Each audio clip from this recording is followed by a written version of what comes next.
राष्ट्र संत वे हर्ष सागर को नमन हमारा बारंबार। परम पूज्य आचार्य के मुख से बरसेगी अमृत की धार।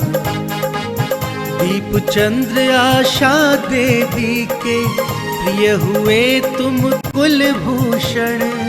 गुरु विराग सागर महाराज के शिष्य रूप में आभूषण। कीर्ति आपकी घर घर फैली, भक्त आप से करते प्यार।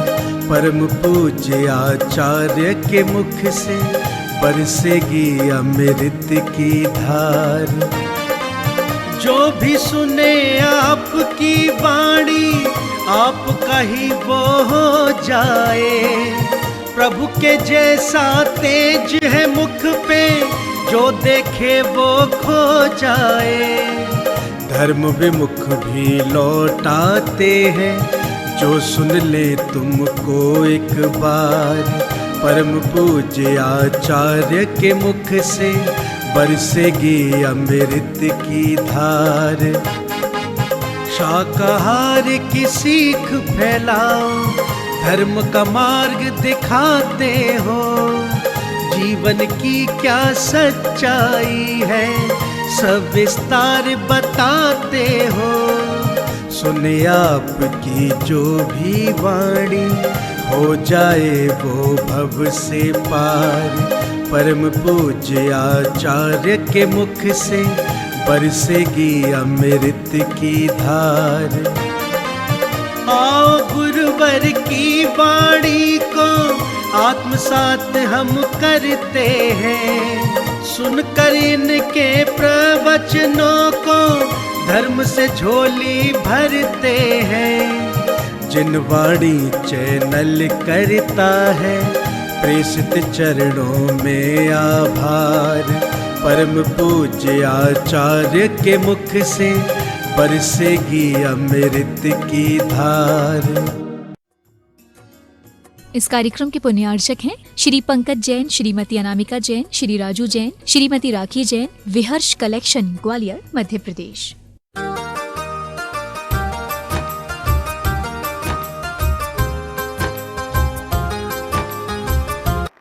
जहाँ पर राशि भोज लगना था, 56 भोग वहाँ पे थे, वहाँ बिठाया गया।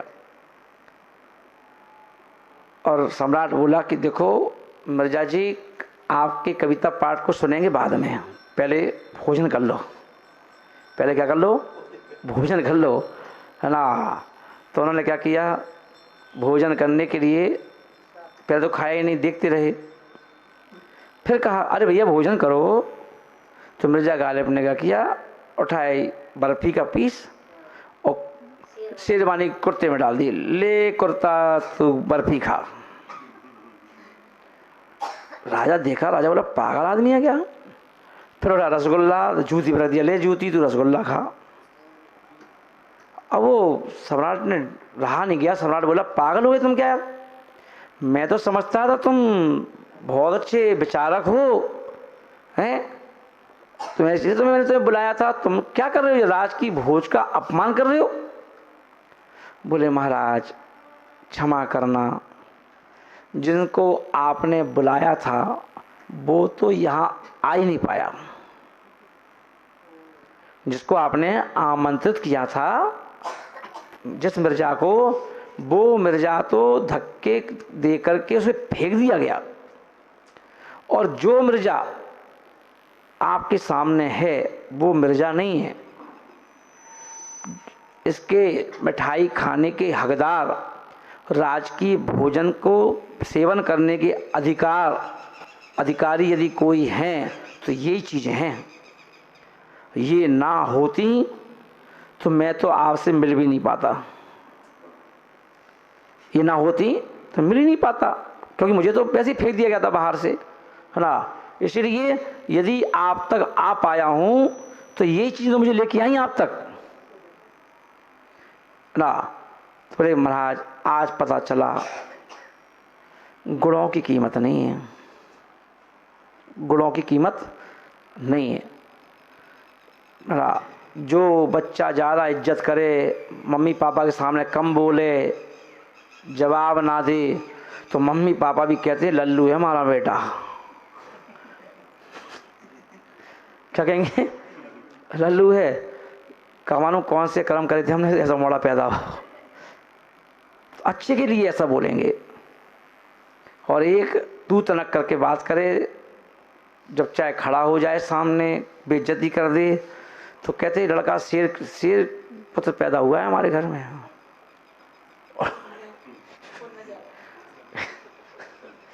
तो ये कहेंगे लोग। आई एम राइट कि नहीं?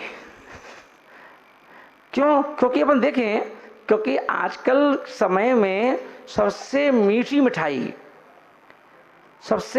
मिठाई बीकानेर की नहीं है, हल्दीराम की नहीं है। सबसे मीठी मिठाई यदि कोई है तो वो है, क्या करो? चापलूसी विद्या करो, झूठ बोलो, है ना, जी हुजूरी करते रहो, जी हुजूरी। बस तुम जी हुजूरी करते रहोगे, मम्मी की जी हुजूरी करते रहो तो खजाना मिल जाए, पापा की जी हुजूरी करते रहो तो पापा कहेंगे कि हमारा राजा बेटा जेई है ना। पत्नी की जी हुजूरी करते रहो तो पत्नी कहेगा कि हमारा पति शहंशाह है ना।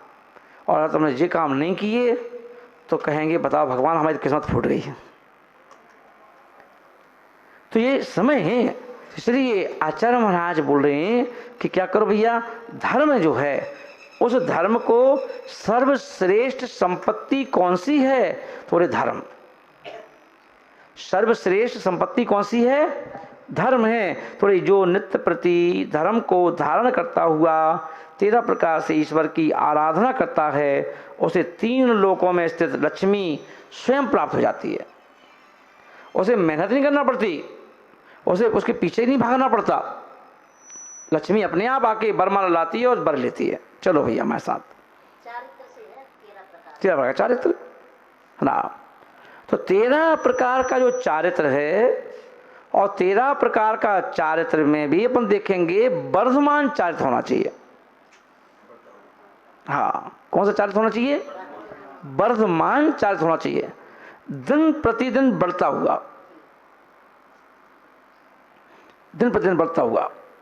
आप जो साधक है विश्वहर्ष सागर जी महाराज, विजय सागर जी महाराज, वर्धमान चारित्र यानी कि हमें प्रतिदिन ये तौलना है कि जो हम हैं आज वो कल इससे बढ़ना चाहिए, कम ना हो जाए। कल हमने ये किया था तो आज हमें और ये करना है, आज हमें और ये प्राप्त करना है ना। और ऊंची सोचते जाओ वर्धमान चारित्र को। आज हमने 1 माला फेरी तो कल 2 फेरेंगे, कल 1 घंटे सामायिक की तो आज 1.25 घंटे करेंगे, 1.5 घंटे करेंगे, कल बैठ के करी तो आज खड़े होकर करेंगे, है ना। बढ़ाओ चारित्र अपना, कितना बढ़ा सकते हो, है ना। वर्धमान चारित्र, क्योंकि उस लड़की को जिसका नाम है मुक्ति वधू, उसे शांति से बैठ करके और संतोषी प्राणी नहीं चाहिए। कैसे चाहिए?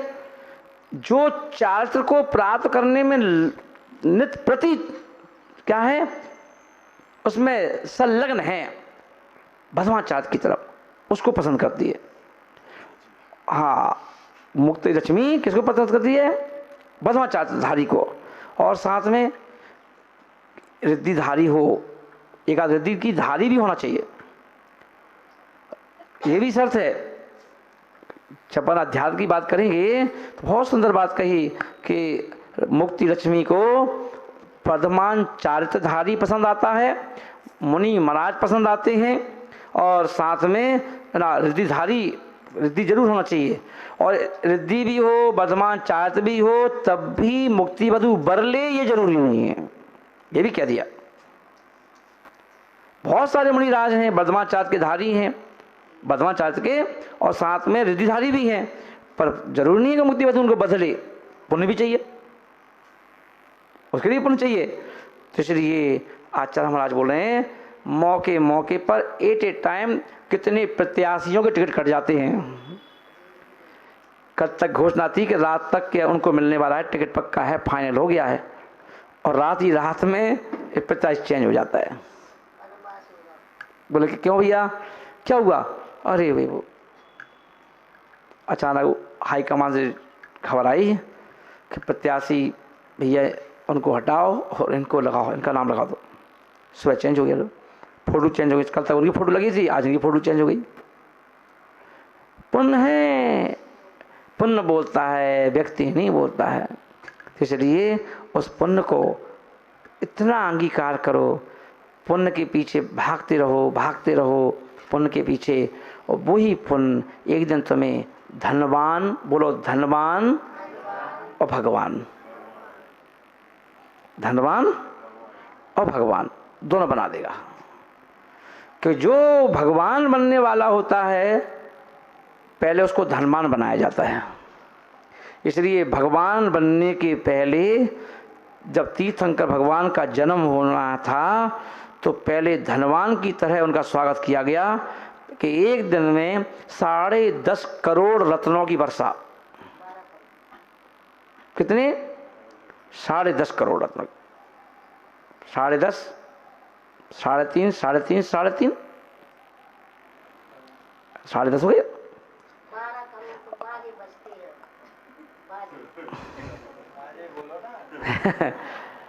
तो 10.5 करोड़ रत्नों की वर्षा एक दिन नहीं, गर्भ में आने के 9 महीने पूर्व,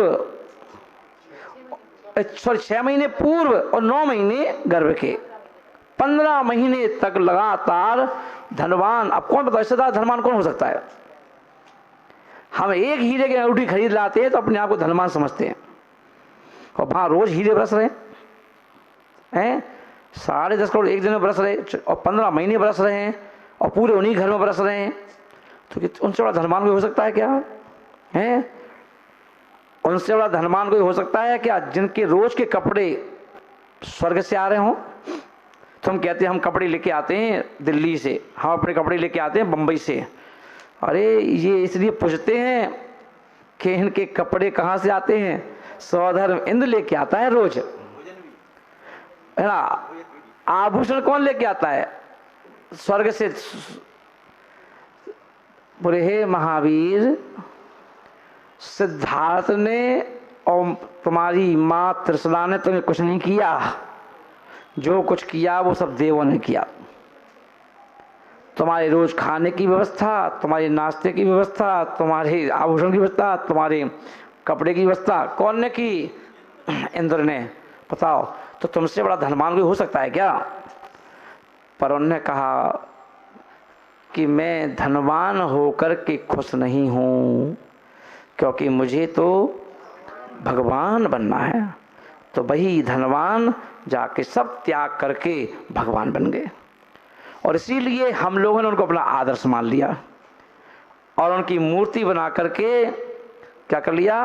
अनंत विहार में विराजमान कर ली कि हे पार्श्वनाथ भगवान, हमें ना हम धनवान हैं और ना हम भगवान हैं। अब भगवान देख लो हम क्या बन सकते हैं, है ना। हम क्या बन सकते हैं? हमें सम्मान ही दिला दो, ना धनवान ना भगवान, हमें सम्मान ही दिलाते रहो, यही बहुत है। तो इसलिए महानुभाव हम सब क्या करते हैं? उन भगवान की, उन धनवान की पूजा अर्चना करते हैं और यही कहते हैं कि बंदे तदगुण लब्ध है, हमें आपके गुणों की प्राप्ति हो।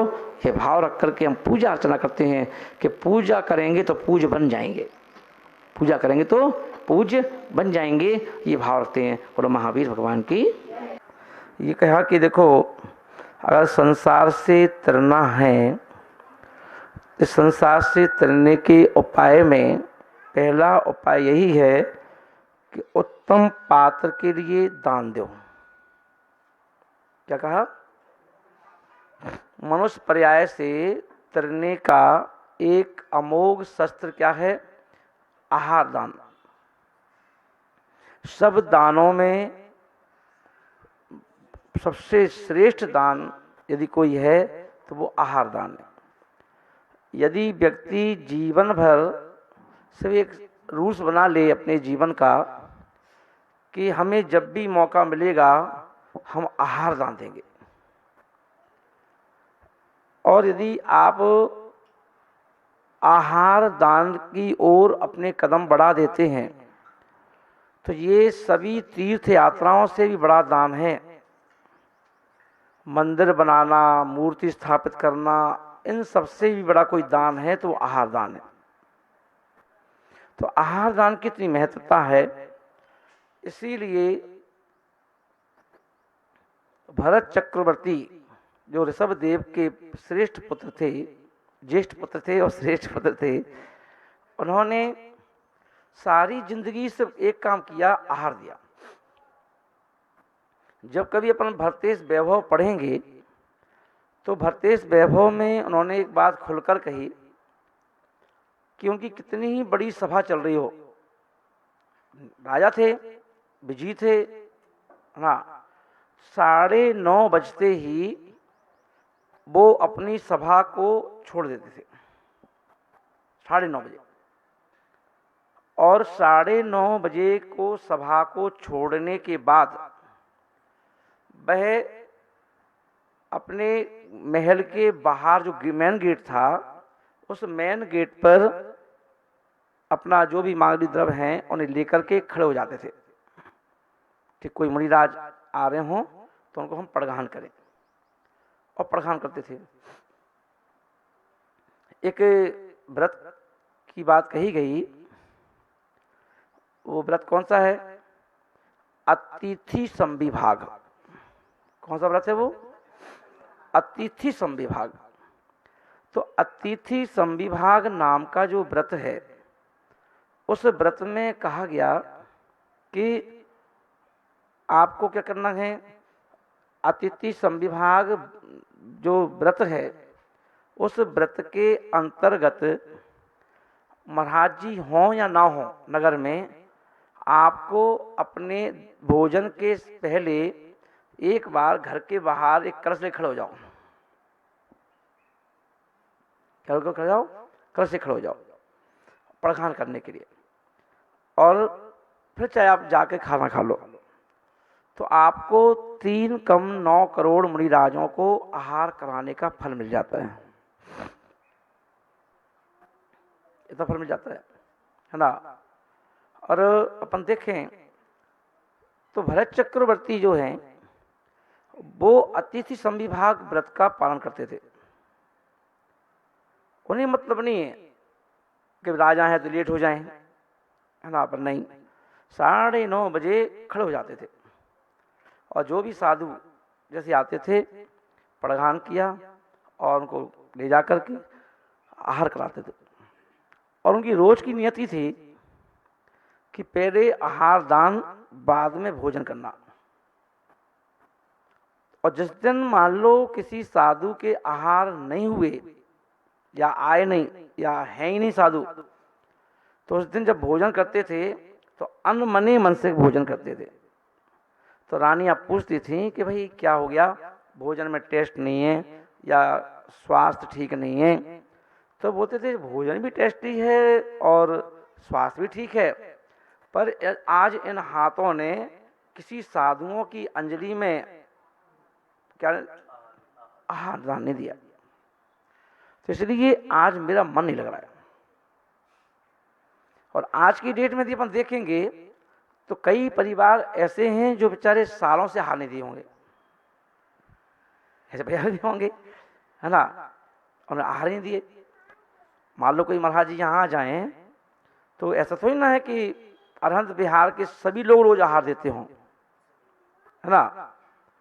कुछ लोगों को तो दिमाग में ही नहीं आता कि आहार देना है, कहीं भी कोई भी बिहार हो, है ना, और पूरे देश की बात कर। तो अपन देखें कि यही कारण रहा कि आज की डेट में जो अपन देखें एक कमी है, रोग, शोक आदि व्याधि, है ना, ये जो भी रोग आदि हैं, परेशानियां हैं, है ना, भोग उपभोग की सामग्रियां की अनुपलब्धता है, उसका कारण है आहार दान नहीं देना। बोले क्यों? आहार दान से ऐसा क्या मतलब है? तो बोले कि आचार्य समंत्रभद्र स्वामी महाराज जो हैं वो 115 नंबर की गाथा रत्नगंड साबकाचार्य में कह रहे हैं नहीं कि भोग उपभोगी सामग्री की प्राप्ति आहार दान से होती है। हमारे घर के सुख चैन है ना, सुख क्या है? तो निरोगी काया, सबसे बड़ा सुख निरोगी काया।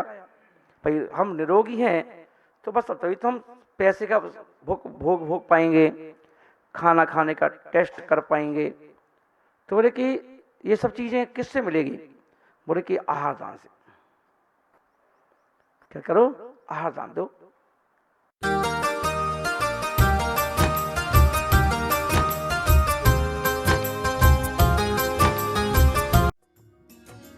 इस कार्यक्रम के पुण्यार्चक थे श्री पंकज जैन, श्रीमती अनामिका जैन, श्री राजू जैन, श्रीमती राखी जैन, विहर्ष कलेक्शन, ग्वालियर, मध्य प्रदेश।